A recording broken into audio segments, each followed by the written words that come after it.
Okay, we have 2,700 seconds and 62 slides, so let's light this candle. My name's Scott Galloway. I'm a professor of marketing at NYU Stern School of Business, and I'm going to give you sort of the greatest hits of my brand strategy course. This course has been delivered to over 4,500 students at the school. We charge each student, no joke, $7,000 to take this course, so I hope you get your money's worth. So with that, we're going to talk about how you build or how you think about a brand in the context of your stakeholders. Your stakeholders might be citizens, taxpayers, your employees, but in this instance, we're going to put at the center of our kind of stakeholder clock who your core consumer is. That might be a CTO, a purchaser of site licenses for a cloud company. It might be a consumer of luxury goods. And essentially, one construct that we've tried to put together, and the course really is a series of constructs, because I say you're not going to remember me, you're probably not going to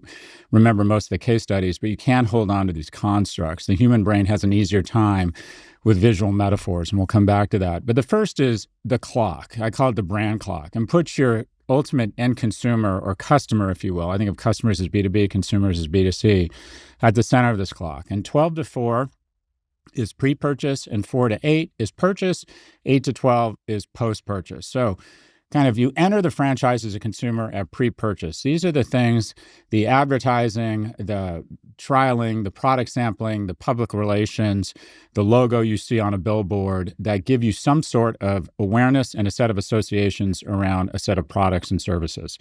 Pre-purchase has gotten increasingly expensive because the tools for creating pre-purchase have become remarkably less efficient. As a percentage of U.S. households, Johnny Carson reached 10 times the number of people. So the advertisers on Carson who were paying dramatically less were reaching 10 times the number of people. So the Oscars reaches a third as many people, but its 30-second spots are 5 times as expensive as they were 30 years ago, meaning the ROI has been cut by 14/15. So we didn't realize how inexpensive or efficient broadcast advertising used to be before the splintering and the proliferation of channels and the most valuable consumers hiding behind subscription and paywalls. So in this instance, I'm going to use L2, my benchmarking and advisory firm, as an example of pre-purchase. And that was, we couldn't afford to go to conferences.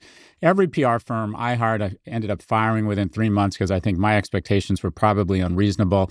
And we definitely did not want to advertise. We didn't have that kind of money. So how do you break through the clutter? We embraced this new medium at that time, this is about 12, 14 years ago, called YouTube. And we started doing these winners and losers videos. And when one got good pickup, 10, 15, 20,000 organic views, we would pour kerosene on it and get 200,000 or 300,000 views of our winners and losers. This created awareness because we were talking about luxury brands and digital across the entire ecosystem. What we also did was we teased our research. We put together research reports, a digital IQ index that included a ranking. The media goes crazy for rankings. Especially who comes in last, just as much or more than who comes in first. And we would put out kind of a portion of this report. We would put out the first 8 pages. We would put out key findings, a table of contents, and then essentially a ranking. So ranking, key findings, table of contents, not necessarily in that order. So say you're the head of digital for Nike and you see that on page 53, Nike versus Adidas on Instagram, you go to page 53 and it says, click here for more information on L2. You click here, email prompt. And I would come in the morning at 8 a.m. and have a dozen or so email inquiries from Europe. And then throughout the day, we'd start to get them from the US. And then we get a few, or fewer, I should say, from Asia when we went to sleep.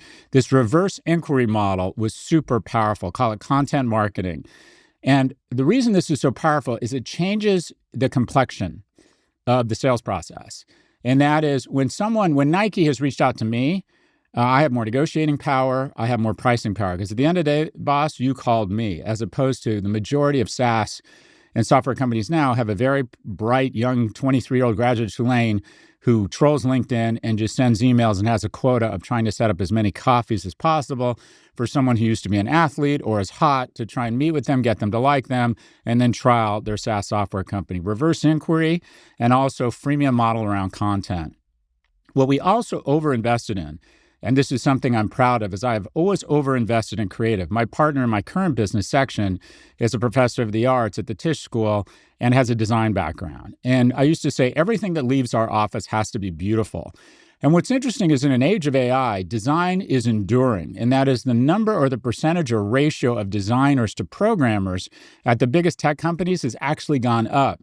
One place AI is having a very difficult time sort of reverse engineering or mimicking is great breakthrough design. As a matter of fact, it's become more important because the base of AI language coding is fairly anodyne. It's the chip. The salsa is design. So content marketing, reverse inquiry, embracing new mediums to break through, and then a focus or an overinvestment in design. So we would try and come up with really great insights and be provocative, and then again, put them out in this sort of beautiful fashion that hopefully would inspire a lot of downloads, and then again, a lot of inquiries. Also, one of the huge underrated vehicles that the media just picks up on a ton of free media is rankings. And if you're willing to say, okay, Volvo is last in its digital IQ of automobile companies, I no longer know if that's the case, just as many people call at the end of the list as call from the top of the list. And it's really interesting. Everybody, if they came in third, wants to know why they didn't come in fourth or second. And as you can see, trying to bring data alive with insights and with great design. We would also do, once we had members, so you have your pre-purchase, content marketing, freemium, et cetera. Your purchase is the digital analytics, the scoring, the benchmarking. We'd go in and deliver what was called a digital IQ briefing. We toyed with setting up dashboards. I have found, generally speaking, B2B companies or businesses will pay a lot of money for an intelligent person to kind of spoon feed them. We were never able to build a dashboard. And maybe that's why my companies have sold for tens and one for 160 million and never billions, but I was never able to figure out how to take humans out of the experience. We would deliver the digital IQ with fantastic data, and then post-purchase, we created a real community through events. Generally speaking, the most rewarding things or the most impactful things are the hardest things. Events are hard. We used to throw 55 events a year around the world. We had an events team. I would imagine that half the people there are probably attending these events, trying to lay the groundwork to switch jobs, but it doesn't matter. They enjoyed getting together, and we would bring in experts. We would make the touch points amazing. You know, when you're in, as we were kind of in the high end or luxury business, we would put calla lilies and Aesop soaps in the bathrooms because they notice the little things. If you're appealing to a luxury brand consumer, they would kind of sum up the event or the research in an instant around, okay, these people get it or they don't get it. But we would host somewhere between 4,000 and 6,000 people a year across these 55 events. And then what we found is when renewal came, we could almost predict the likelihood of renewal by the number of people attending the number of events. And that could also, we would also issue a red flag in the middle of their membership tenure if they weren't attending events or getting digital IQs or downloading a lot of research, and flag it to the client manager saying, this account is at risk. You got 6 months to figure it out. I'm a big fan of what's called quality cues. And that is, if you think about the clock, if you take one slice of the clock and really go crazy with it to stand out. I think of that hotel, I can't remember if it was Guest Suites, where they used to make fresh cookies. It was a kind of a value hotel, not very expensive, but they would go through the trouble and the brain damage of having fresh, warm, baked chocolate chip cookies, and you'd smell them when you entered the lobby. And I remember going to see UCLA play right after graduating college in, I think it was at Tempe in Arizona. And as soon as we saw that hotel brand, we thought, oh, cookies, and we decided to stay there. I think, for example, at NYU, I was asked to come up with a quality cue. I came up with the idea of having this incredible sort of, I don't know, Italian coffee-like station and baristas when the first thing you see when you walk into the lobby are having the best food or guaranteeing everybody a job. Of course, they went for none of that. But the Condé Nast Cafeteria, an example of a quality cue. They spent a ton of money. Frank Gehry designed cafeteria, beautiful people, amazing food. And I remember thinking that I probably spent $2 or $3 million more on Condé Nast magazines when I was running a Red Envelope or had influence of Red Envelope because I wanted to hang out with my friend David Carey in the Condé Nast cafeteria that had the best food and the hottest people and just felt quintessentially New York. So what part of the clock could you take and go crazy with? Hyundai decided, was it Hyundai or Kia? I think it was Hyundai said, we're going to, most warranties for this type of class of car at this price point are 3 years. We're going to go 7 years. We're going to go crazy. We're going to take this slice and say, okay, we are going to blow away everyone else in terms of a warranty. Tiffany's quality cue, hands down, is their packaging. Sometimes with a low price item, the packaging eats up the majority of the margin. But when you see that aquamarine blue color, you think of gifts, your greed glands get going, it inspires a certain chemical release. So it's fun to think about across the clock. What could you potentially go crazy with and make an over investment and a rational investment in that would signal quality where you would get kind of an irrational ROI? Another construct. So that's the clock, right? Pre-purchase, everything before the purchase. What you do, axe your point of distribution. Apple made a huge reallocation of capital out of pre-purchase, took $6.5 billion of marketing, poured it into $6.5 billion of leases. The stores, I think the greatest innovation from Apple hasn't been the iPhone. It's been these temples to the brand called Apple stores. And then post-purchase, whether it's the Harley's Owners Group or Nordstrom taking anything back, no questions asked, LL Bean doing the same thing, kind of creating a community of customer service and loyalty post-purchase. That's our clock model. I'm Scott Galloway, and we just covered my clock model, which is an attempt to kind of organize how you allocate your finite capital against 3 primary touch points with the consumer: pre-purchase, purchase, and post-purchase. If these touch points aren't consistent, you have a whole that's less than the sum of its parts. And that's where Adobe Express comes in. Let's imagine a fast-growing fizzy drink brand that's scaling across markets. And like many companies experiencing rapid growth, brand chaos is setting in. Logos are being cropped, colors are being changed, and off-brand content is beginning to dilute brand equity and reduce marketing ROI. Adobe Express brings order to this chaos. Your marketing team can build and share easy-to-apply brand kits with your business's fonts, colors, and logos. Pre-approved templates with lockable elements make following design guidelines a breeze for everyone. Anyone with any level of design experience can remix or reuse templates to create on-brand content with a consistent look and feel. And with Custom Home, all the approved templates made by creative teams are right at everyone's fingertips, front and center for quick and easy reuse. The clock model reveals when connection with your audience counts most. Adobe Express ensures you show up polished and on brand every time. Okay, next model, the hurdles. And this can be used for almost any decision you're making professionally. First hurdle, differentiation. That's synonymous with brand. Why are you going to pick this cereal or this person for this job, or why are you going to pick this city to vacation to? Why? Because it has certain points of differentiation such that you think, okay, Madrid, Spanish culture, great wine, fairly inexpensive, city on the rise, boom, I'm picking that over Paris. Paris, luxury, unbelievably beautiful things, historic monuments, amazing food. I'm going to pick that here, right? Cape Town, more adventurous, raw natural beauty. I'm going to pick these things. Everybody has a brand, whether you want one or not. And the key thing is, well, what makes you, this product or this service, different? It is very hard. It sounds easy, but at the end of the day, it is very hard to differentiate from your competitors. And you need to decide early on, this is where we're going to invest our finite capital to try and establish some form of differentiation. Okay, fine. We figured out a way to be different. Second hurdle, does anyone care? Is it relevant? I was asked to do the strategy for the Hot School of Business maybe 20 years ago, and they were seriously considering becoming the Internet Business School. And I thought, okay, all right. That would be different. There is no top 20 business school that claims to be the Internet Business School. Would it be relevant? Well, okay, right now it's relevant, but do we know with the pace of technology that in 10, 20, 30 years, the Internet is still going to have the same form of relevance to make an entire business school's positioning on that? So are you different? Does anyone care? Now, these two are in constant conflict with each other because the more differentiated you are, likely the less relevant you are to a broader group of people. Kleenex is highly relevant to a huge consumer base, but it's not that differentiated.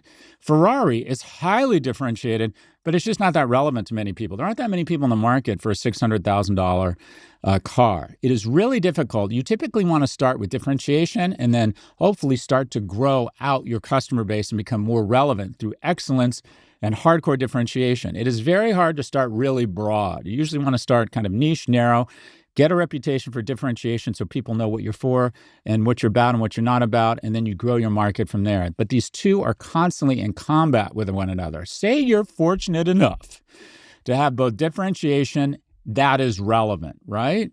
Okay, then the hard part becomes how do we sustain that differentiation and that relevance? How do we put up barriers through intellectual property, through distribution, through just spending more than anybody else, because we have something that's different. I can get you your things there for free within 48 hours. It's relevant. People love getting their stuff right away. And how do I sustain it? By telling an amazing story to the markets and raising more capital at a cheaper price than any retailer in history, such that I can invest in an unprecedented level of warehouses, airplanes, and logistics, right? I'm different. I'm a better value. I can get you your stuff there within 48 hours. That's relevant, and I'm going to use massive capital to pull away such that nobody else can be economically sustainable offering the same type of 48-hour free delivery for all Amazon Prime members. Let's talk about some social platforms and attempt to assess who is most strategically enduring based on our three hurdles of differentiated, relevant, and sustainable. Okay, X. It's differentiation, text-based, trending, functionality. It is differentiated. Snap. Short-form videos, direct messaging, very strong resonance with a specific consumer base, teens. TikTok, ultra-short videos, unbelievable algorithm. And then Pinterest, I would say, is less differentiated from an Instagram or other visual platforms. Relevance. All of these companies have big audiences. Now, let's talk about sustainability, and this is where they fall flat. Elon Musk is making this brand less relevant to a lot of people who are turned off by his political leanings, whether you love him or not. Snap is going to be difficult. It's probably an acquisition, not enduring. Its average revenue per user and its capital to invest in R&D is just subscale. It's probably not sustainable. TikTok, absolutely. It's growing fast. 1 billion people, 2/3 of teens in the U.S. are on it at least an hour and a half a day. Pinterest, we start to get sketchy again. That lack of scale problem, an older user base, and also not the same ability to monetize as some of the other platforms. Okay, how we used to create shareholder value. From 1945 to call it 2000, the algorithm for creating shareholder value was the following. Find a mediocre salty snack, car, shoe, consumer product, wrap it in amazing brand codes, and then pound away at those brand codes using, see above, that really cheap economic medium called broadcast television. And you could turn 20 cents of peanut butter paste into $2 of maternal love. Why? Because choosy moms choose Jif. And that's how we built the most valuable companies in the world. P&G could sell 12 cents of chemicals for $3 called Tide, or figure out a way to make sure that you had 80 points of gross margin on diapers that showed some sort of, again, maternal love or concern. This changed, right? This changed when all of a sudden the internet said, okay, you no longer need this weapon of mass diligence called the brand. You could defer to the product and the reviews and weapons of mass diligence, Google, TripAdvisor, your social graph, that would obviate the need for a brand. When I traveled for business, I always stayed at the Four Seasons or the Mandarin Oriental. One, because someone else was paying for it. Two, they were always an 8.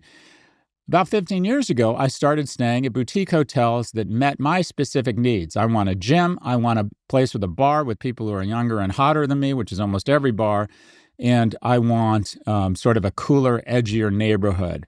Those typically are not the Four Seasons or the Mandarin Oriental. But with my social graph, with Reddit, with TripAdvisor, I could find that the Chiltern Firehouse is the way to go. In New York, it might be the Greenwich Hotel. In Los Angeles, it might be the Beverly Hills Hotel or the Waldorf Astoria, or maybe in Austin, it's the Austin proper, right? So all of a sudden, you had these weapons of mass diligence that dramatically decreased the dependence and how sharp the sword of pre-purchase broadcast advertising was. And it sounds passé, but it's true, and that is the product became the bomb again. If you can tune your Tesla up wirelessly, and you have someone who's always out there creating awareness through sometimes rational, sometimes irrational commentary, you don't need to spend $1 to $3 billion a year on top-line advertising. See above General Motors. No one cares what Mary Barra thinks. No one knows who she is. And all of a sudden, you were able to find out product specifications. When I buy a clipper, I used to buy Braun or Wall. Now I found this place that produces clippers. They used to produce Messerschmitts in World War II. And the user base on Reddit says this is the best clipper in the world. So all of a sudden, there's been a reallocation of capital out of pre-purchase broadcast advertising into distribution, and also into innovation that is algorithmically calibrated to be picked up by these social media platforms, and also Instagram. Oh my God, Why spend money advertising and travel and leisure? Just get a bunch of influencers to come to Scotland in the summer, take a ton of pictures, and boom, Scotland the next summer, true story, is literally overrun by tourists. So pre-purchase traditional branding has moved to innovation and to what you call more digitally native influencers, if you will. In addition, these new weapons of mass diligence just seek out and find better products. If you have a 10x better product, people are going to find you. Google's a 10x better product. What do the companies that have created trillions of dollars in market cap have in common? They had 10x better products, and they spend less as a percentage of their top-line revenue on advertising than the traditional titans of industry, and reinvested all of that money back into R&D and discovery using new mediums. The majority of the big wins from a market cap standpoint over the last 20 years have been stories not of advertising or brand building. Keep in mind, I teach brand strategy. The era of brand has passed midday, or the sun has passed midday. Don Draper has been drawn and quartered. The majority of the massive shareholder gains have come from supply chain innovation. Netflix is a story of supply chain. They figured out the fastest way to transmit data was the United States Post Office, right? Sending out DVDs by mail. Once broadband caught up, they basically arbitraged geography, different supply chain, produced films in Madrid and in Seoul. It's supply chain, right? And then go straight direct to consumer, bypass the cable companies, use this free thing called the internet through fair use. And then boom, we have a disruption in the supply chain. Shein, a company that is literally the fastest growing apparel retailer in the world, overtook Amazon to become the number 2 last year, will probably pass Walmart this year. No trucks, no stores, no warehouses, no factories, just all software using AI to sense what people are browsing and then estimate how many mom's jeans or high-waisted jeans are going to be in demand that'll be tie-dye, immediately using software to figure out which factory across Southeast Asia would be best at producing the 600 pairs they're going to need. A purchase order goes out automatically, no human intervention, and then they start coordinating the transportation to get it there quickly. And the costs are so low that they have reduced the evil in the system of retail, and that is returns. When someone returns a product from direct to consumer, it immediately becomes unprofitable. Restocking it, cleaning it, repackaging it, and then selling it again, usually at a discount. No one returns products from Shein because they are so cheap to begin with. But again, it's a supply chain story, specifically asset light. And a lot of the big winners, whether it's Airbnb or Uber, have said, let's take other people's assets and let's create a thick layer of innovation on top of the software and let other people underwrite the CapEx. Again, this is a story of supply chain innovation that has driven the majority of real huge shareholder gains over the last couple decades. The litmus test for a strategy or a program around brand building is, in fact, the hurdles, right? We look to see if it's differentiated, if it's relevant, and if it's sustainable. In addition, we also have to ask ourselves, is there legal risk here? Using Adobe Express's commercially safe generative AI features powered by Firefly, teams can fill content gaps with confidence. Let's head back to our fizzy drink brand. The company's on the rise, but the team is drowning. Your team needs a constant stream of new content, and they just can't keep up. Most brands try to fix this with generic AI or resort to unapproved tools outside your company's tech stack. Unfortunately, this can backfire. Recent lawsuits over AI-generated content show how AI tools can become legal landmines, spitting out copyrighted content and opening the door to nightmare lawsuits. Adobe Express is built different. It has features powered by Adobe's Firefly generative AI models, trained only on licensed content, such as Adobe Stock and public domain content where copyright protection has expired. The output?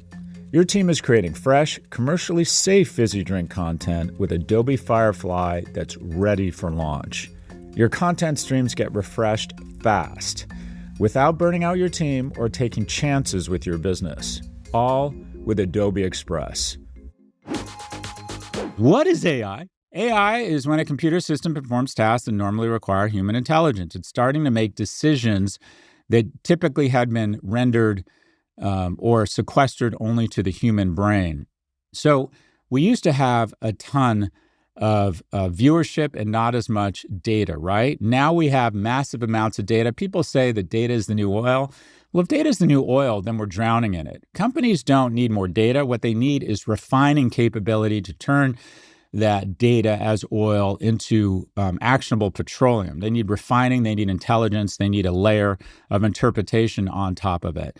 Every minute in 2024, 319 million tweets, 500 hours of videos uploaded, and almost 350 stories are posted on Instagram. We're washing in data. So again, data, if it's oil, we're up to our necks in it. What is AI? The metaphor I like to use is essentially a retail metaphor. Google is Walmart. Everything at a low cost, but you have to browse through the aisles to try and figure out what you want. There's a lot of decision calories that are expended. Specialty retail says, we're not going to give you every toaster. We're Williams-Sonoma. We have someone with better taste in kitchen appliances. We're going to pick good, better, best because we have better taste. We're not going to give you every yoga pant. We have someone with much better taste and athleisure than you who sits in Vancouver, and she's going to give you the 3 best pairs of yoga pants. That is, specialty retail is to Walmart or Home Depot or a big box what AI is to Google search. And that is Google gives you everything, every toaster, every jar of peanut butter, and then says, choose what you want. And really, Google sort of stuck out its chin by not necessarily taking you to the best place, but another place it could further monetize. Whereas AI is the Sephora, the Restoration Hardware, the Williams-Sonoma, the Lululemon, and says, we're going to do our best to give you the one right answer, right? One of the biggest mistakes we make in marketing is believing that choice is a good thing. It's not. Choice is a tax on consumers. As consumers don't want more choice, they want to be more confident in the choices presented. And that is what AI is trying to do. AI is trying to say, we have better taste than you. We have better processing power. Ask us a question, and we'll do our best to give you the one best toaster, the one best yoga pant, the one best answer. What do you need to do if you have hopes of someday being a $1 trillion company? Simple.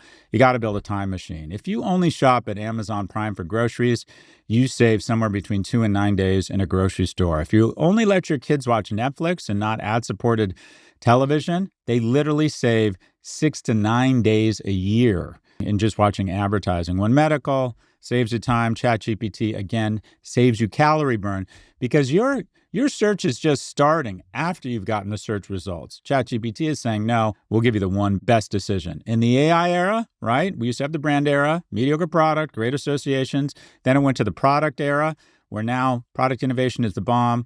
Now we're in the AI era, where processing power or GPU hoppers and data inform this LLM to tell you, you can be so confident, we're just going to give you the right answer. And pretty soon, these companies are going to start making decisions for you proactively. Your lease is coming up. We have an agentic layer with Land Rover, Manhattan, Scott. We know you're in the midst of a midlife crisis. We know you like subtle colors, maybe some fancy wheels. Here are the 3 cars delivered to your phone. We've already shopped it around every Land Rover dealership. We know you like to lease because you don't like the hassle of selling a car. Pick from one of these 3 cars. We'll drop it off. Here's your window. We've looked at your calendar. This is when we'd like to drop it off. And oh, and by the way, we'll have someone come pick up your car 5 minutes after you get your new one. There's going to be an agentic layer across everything, not creating more choice, but creating less choice. And we'll be so confident that this thing knows so much about us that we're willing to trust us to make our decisions. Similar to the way when you're a kid, your parents make a lot of decisions for you. Why? Because we don't want to make these decisions. I don't want to get dressed, as is pretty obvious. I want someone else that I trust to pick out my clothes for me, pick out my investments for me, pick out my vacations for me, maybe even pick out my employees for me. Department store versus specialty retail are metaphor here, right?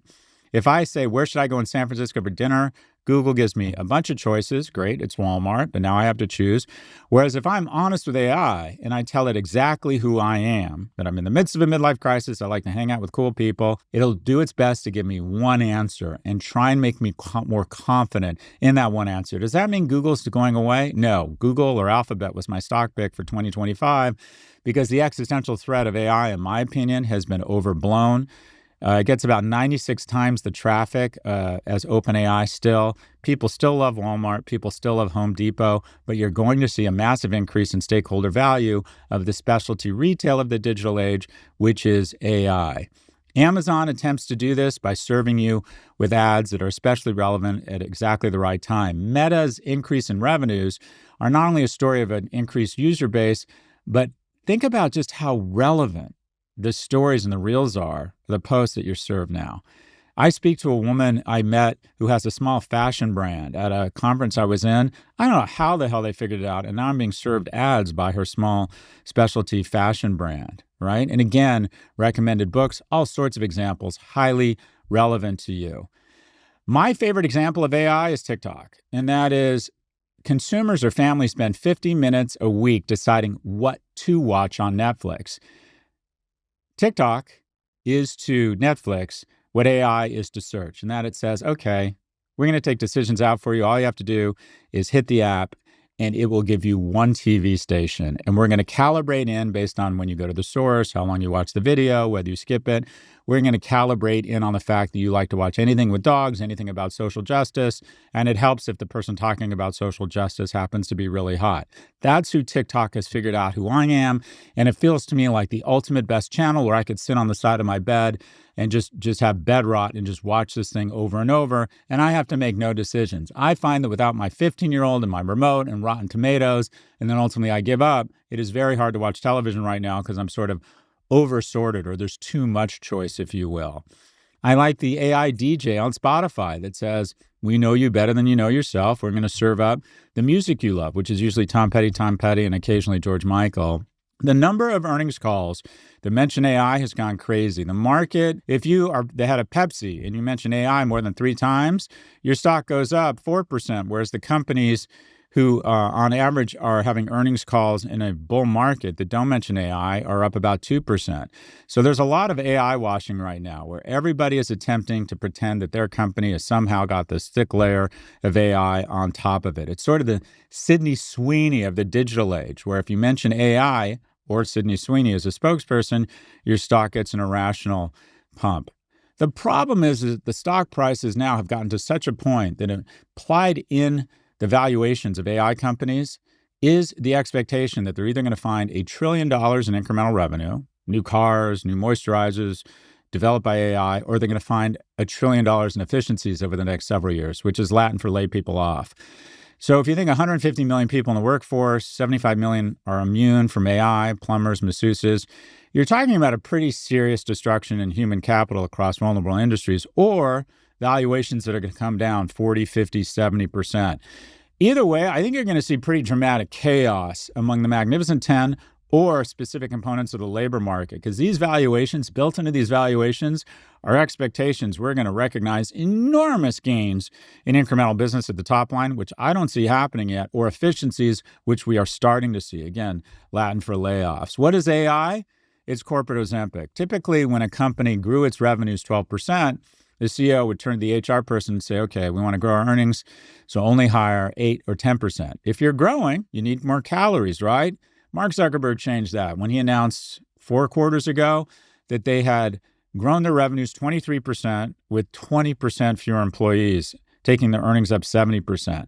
So basically, GLP-1 drugs turn off the switch in your brain that says, must eat more. AI has turned off the switch in CEO's brain saying, if I'm growing my revenues, I must hire more. Well, not necessarily. You may not need to hire more because essentially what boards are asking is, with AI, can we have the great taste of growth without the calories of more people?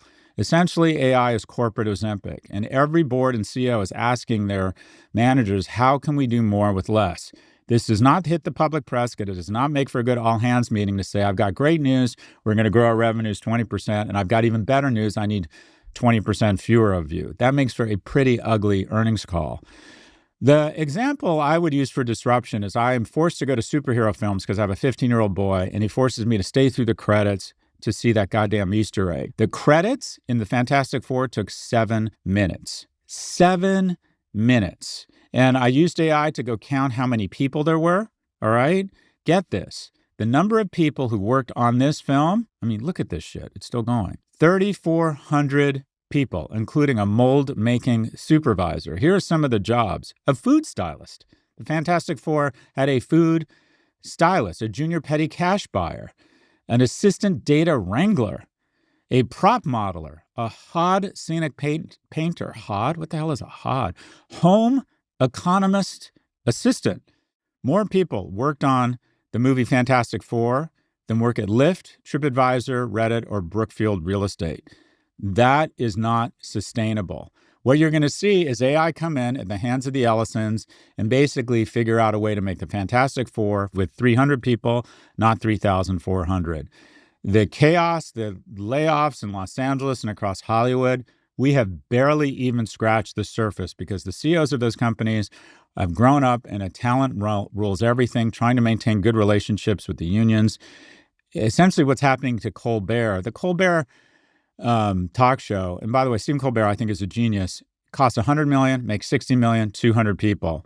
He's going to go to podcasting. He's going to take 8 people with him. He'll do $20 million, but it'll be $10 million in profits. You'll still have access to an amazing talent, Steve Colbert. You'll still be in the media, but 192 people are going to lose their jobs, and they're not going to have a fancy theater in Midtown or a band or 5 people working at casting.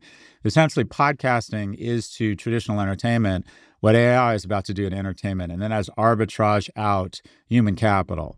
The brand identity model. How do you come up with what is your brand? How do you make the intangible tangible? At the very center, and this is based on David Ocker's work, my Yoda around brand strategy, father of modern branding, my professor in my second year of business school, the brand essence. What is the very core of the brand? What do you want people, what synapse do you want to fire when they see your logo or hear your name?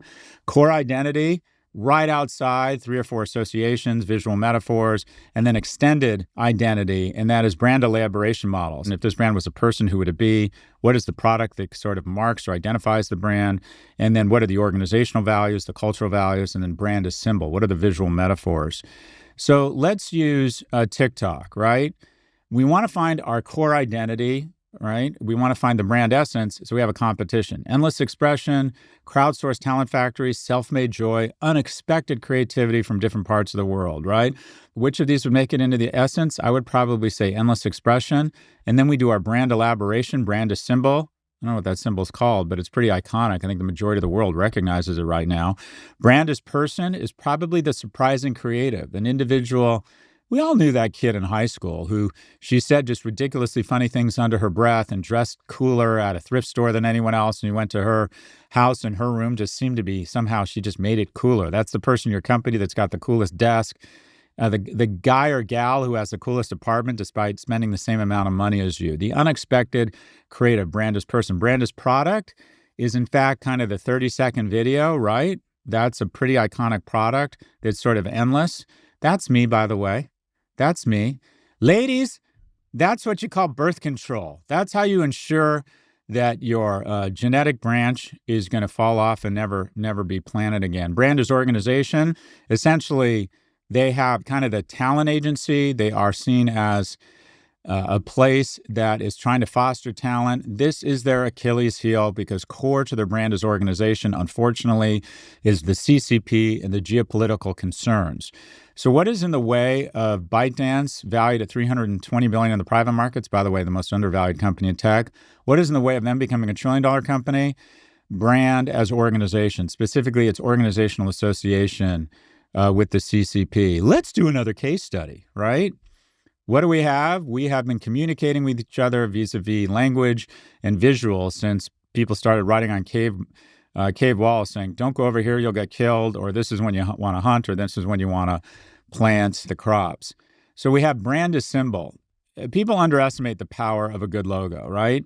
And essentially the test is what I call the peripheral vision test. Can you recognize it in your peripheral vision? If I see something moving that's brown, I think of, oh, I need to ship a package. It's UPS, innovative company, good-looking guy in brown polyester shorts, right? And a big truck whizzing by. By the way, they spent a lot of money cleaning those trucks and those planes because they want the brown to look really good. These logos, I can look off to the left and I can recognize these logos. I think one of the reasons that Nike absolutely decimated Reebok was when I see the swoosh, I think Nike, Nike, Nike, and I recognize it. Whereas I think the Reebok logo is very hard to discern in your peripheral vision, and as a result has a fraction of the awareness of Nike, which is consistently being drilled into your subconscious. Oh my God, let's talk about visual metaphors.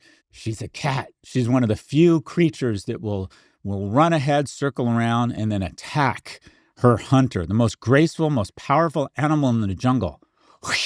I mean, this shit is so beautiful. This is a visual metaphor for the ages.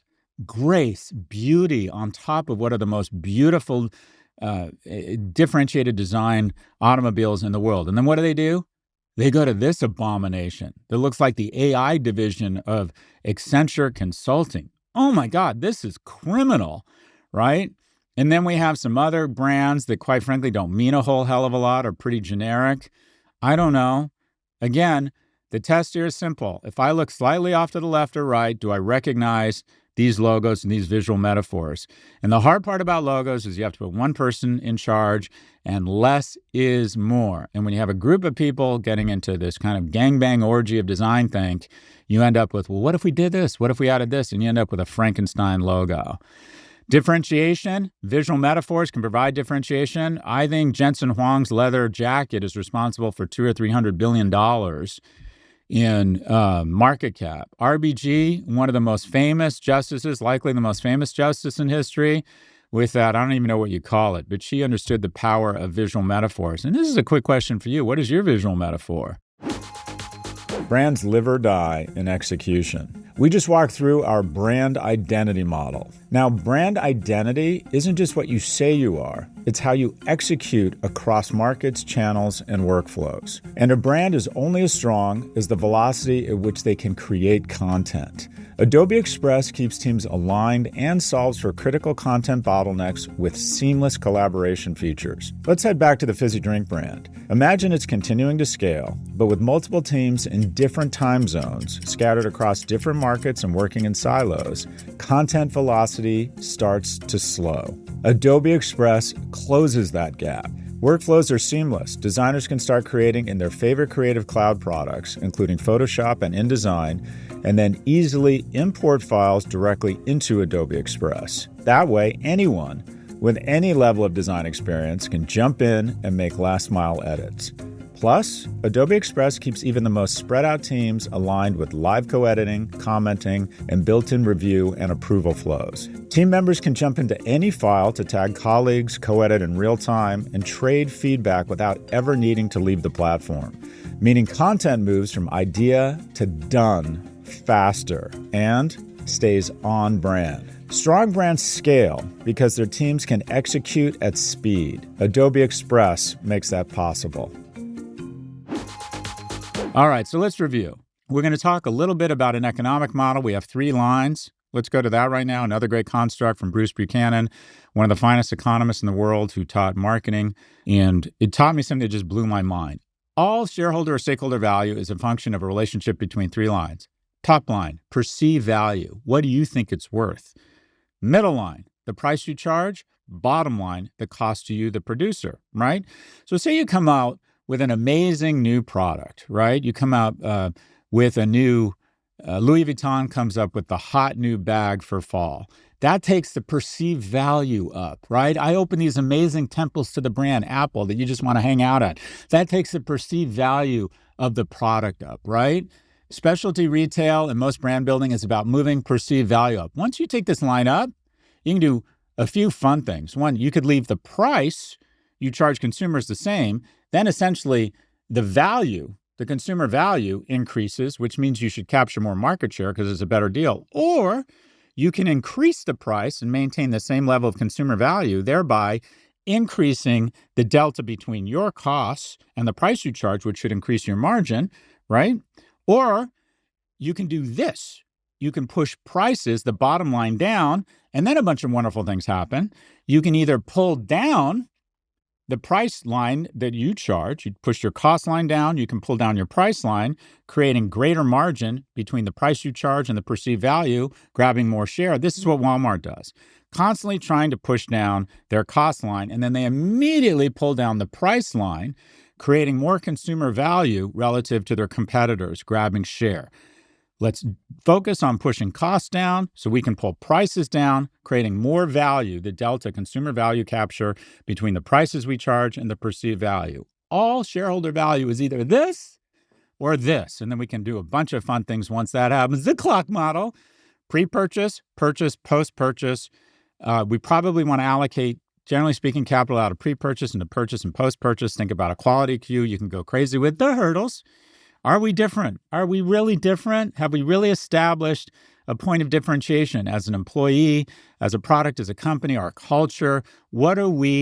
How are we different than the competition? And if we're fortunate to find that, is it relevant to our consumer base? And then if we're fortunate enough to have both of those things, which are in contrast with each other, how do we develop long-term sustainability around these things through intellectual property, distribution, partnerships, CapEx other people can't charge, an amazing culture? HBO is basically able to go toe-to-toe with Netflix in terms of water cooler or zeitgeist moments with $2 billion in spending versus $18 billion, because their culture and being known as the best place for talent to work is, in fact, a sustainable point of enduring quality for the company or enduring advantage. And then finally, brand identity. We have our essence. What do we want people to think? Just outside of that, our core identity, 3 or 4 things. And then we have brand elaboration tools. Brand is product. What identifies us? McKinsey, it's a strategy product. GE, it's a light bulb. NYU Stern, it's Ask Automotive's valuation course. What is the thing we want to be known for? We're Mercedes, we're the Gullwing, we're Nike, we're the Air Jordan shoe. Fooled you. It's not the Air Jordan shoe. It's actually the waffle trainer. The University of Oregon, Steve Prefontaine, I think his name is, identifies or marks what they feel is internally. It's not always the best-selling product. It's the product that connotes heritage and the core of the brand. Brand is symbol, your visual metaphors, and then brand is organization, some of your cultural values. By the way, brand is organization is the only brand elaboration tool that can be different than the other 3, cannot fit. For example, Levi's had a brand that meant sex, drugs, and rock and roll, but its brand as organization was actually quite maternal. They were one of the first companies to recognize domestic benefits. They refused to segregate their factories in the South. A very loving, paternal, maternal organization, but its brand was very much rock and roll. Disney, friendly imagination, youth, childhood, whatever it might be. But brand is organization. Jeffrey Katzenberg put up a banner saying, if you don't come in on Saturday, don't bother coming in on Sunday. Superstar culture, very cutthroat. Brand as organization can be somewhat different than the other 3, whereas the other 3 should kind of live in harmony, if you will. Let's move on. What is the core competence? How do you survive AI? The only enduring skill that I would want my kids, if I could give my kids any specific skill, it would be storytelling. I don't know if we're going to need a Mandarin. I don't know what's going to happen to STEM or computer science. Actually, I think STEM will survive, in biology. But I'm fairly certain storytelling, your ability to look at data, craft a narrative that compels people. It can be being good at text. It can be great with PowerPoint. It can be standing in front of an audience. It can be the written word, which is basically a disappearing storytelling competence. If you can write well, for God's sakes, any chance you get, right? Because when someone reads something that is well written, they think about that person. Their brand association immediately goes intelligent and educated, which are both wonderful associations. This is the enduring skill, right? If you want to be in senior management, if you want to change the world, if you want to raise capital at a cheaper cost than your competitor, which is kind of becoming the core competence, read Bezos' 1997 shareholder letter. You read it and you just want to invest. The most overvalued company in the world right now is Palantir. Why? Because Jonathan Karp is an amazing storyteller who wanders around his office, live on Instagram, is not afraid to go all in on America and say, wrap his arms, zig when everyone else is zagging, and say, of course we're going to work with the Defense Department, doing earnings call. That hair, that crazy hair, you think that's an accident? That's a visual metaphor. He's an amazing storyteller. I don't care if you're Maya Angelou or Jensen Huang. Your ability to score above your weight class economically, personally, and romantically, quite frankly, is your ability to have a good, compelling rap. Storytelling. Get in front of people.